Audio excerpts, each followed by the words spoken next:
Otep à tous, bienvenue sur la chaîne des panafricanistes par essence, par conviction et par excellence.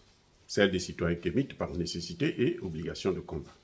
Nous sommes une chaîne qui n'est guidée que par nos ancêtres et rien que par les ancêtres qui appartiennent à l'égrégore du monde noir. Par conséquent, nous ne croyons en aucun Dieu venu de l'étranger. Toutefois, cette vidéo n'est aucunement destinée à inciter à la haine ou à la violence, car nous menons un combat qui est d'abord et avant tout spirituel, intellectuel et démocratique. Ensuite, il est politique, géopolitique et géostratégique, contre l'impérialisme, le colonialisme, le néocolonialisme et l'endocolonat, qui sont tous qualifiés de crimes contre l'humanité. Nous menons ce combat sur la base du principe fondamental que nous avons hérité de nos ancêtres kémites, qui est celui de la Mahad, c'est-à-dire solidarité, vérité et justice. Vous êtes donc en droit de connaître la vérité et nous avons l'obligation de vous dire la vérité, rien que la vérité, afin que justice soit rendue au continent africain. Et ça, c'est notre modeste contribution dans cette noble lutte en faveur de la souveraineté, la dignité, la solidarité et l'unité africaine. C'est exactement ça que nous appelons le panafricanisme. Bien-aimés frères et sœurs,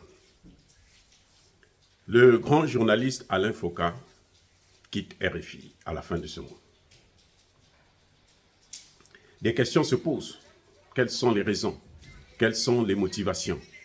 Est-ce que c'est parce que il a trouvé mieux? Est-ce que c'est parce que il veut se lancer dans le privé, ainsi de suite? Plusieurs questions. Nous apprenons aussi qu'il a une entreprise au Togo où il devrait probablement aller s'installer. Et donc, beaucoup affirment que c'est parce qu'il veut aller se concentrer sur son entreprise. Mais il va continuer toujours à faire ses chroniques sur les questions africaines. J'ai une autre idée derrière la tête. Je me suis posé la question, est-ce que c'est une démission ou c'est un remerciement? Ah oui. Je vais dire pourquoi.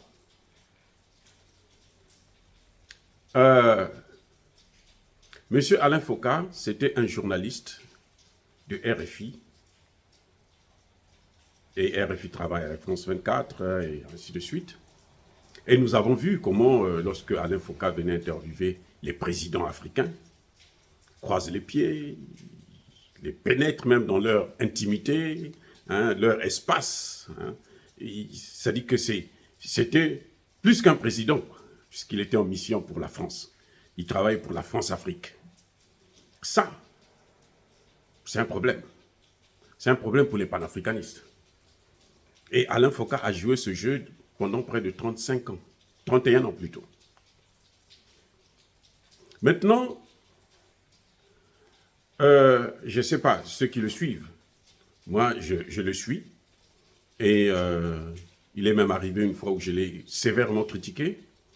Et il y a eu des réactions d'autres internautes qui avaient trouvé que... on est arrivé jusqu'à me demander de présenter des excuses. Ce que je n'ai pas présenté, bien sûr, parce que je savais que j'avais raison. Et aujourd'hui, tout le monde peut me donner raison sur ce point. Mais je critiquais son attitude et je disais qu'il devrait changer. Il a beaucoup mieux à donner à l'Afrique que servir l'Occident, que servir la France-Afrique. Et donc, si il avait gardé cette attitude-là, je serais d'accord avec vous que c'est une démission. Parce qu'il trouve que ça ne sert plus, il est fatigué, il veut prendre sa retraite, il veut faire autre chose. Mais, quand je regarde les dernières chroniques d'Alain Foka, vous allez trouver que c'est une autre personne. Alors, c'est un virage 190 degrés. C'est devenu un panafricaniste. Surtout depuis la crise du Niger. Il a fait des analyses très pertinentes, qui vous éveillent, J'étais même surpris quand je le lisais ces dernières fois, quand je le visualisais plutôt. Je me disais, mais c'est pas le même que j'ai connu, que j'ai toujours connu. C'est une autre personne. Et de ce fait, Et c'est là où j'ai eu des doutes d'une sincère démission. C'est vrai, il ne peut pas le dire parce qu'il risquerait de mettre sa propre vie en danger, ce que nous comprenons tous. Et c'est tout à fait normal qu'il présente ça comme étant une démission.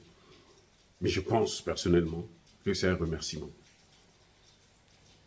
Parce que Alain Foka, ces derniers temps, ne laissait plus la France-Afrique écraser l'Afrique. Ah oui, il frappait, et il frappait à boulet rouge. C'est ce que j'ai apprécié d'ailleurs. Et je salue le travail qu'il a fait ces dernières semaines, ou ces derniers mois. Et donc, quand on est dans cette position, on ne peut pas servir 2 maîtres. On ne peut pas suivre 2 lièvres à la fois, on peut rater les 2. Et même la Bible a dit, on ne peut pas servir Dieu et Maman. Ce n'est pas possible. Vous ne pouvez pas servir la France-Afrique et servir l'Afrique. Servir l'Occident, l'OTAN, servir Emmanuel Macron et servir le continent africain. Aujourd'hui, Alain Foka contribue énormément à éveiller les consciences. Et c'est ça que je salue. Et donc, à ce moment, il est obligé de faire un choix. S'il n'est pas remercié, ben, il ne peut pas continuer comme ça. Au risque même de mettre sa vie en danger. Parce que la France-Afrique ne pardonne pas. Il faut bien le savoir. La France-Afrique ne pardonne jamais. Oui. Avec la France-Afrique, nous ne sommes pas à l'église catholique. Ça n'a rien à voir. La France-Afrique, quand vous commettez une erreur, on vous zigoue. Vous êtes zigouillé, c'est tout.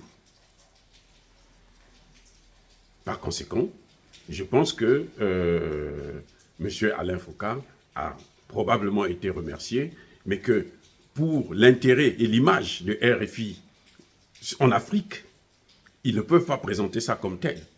Et je suis sûr qu'il devrait même avoir eu des pressions.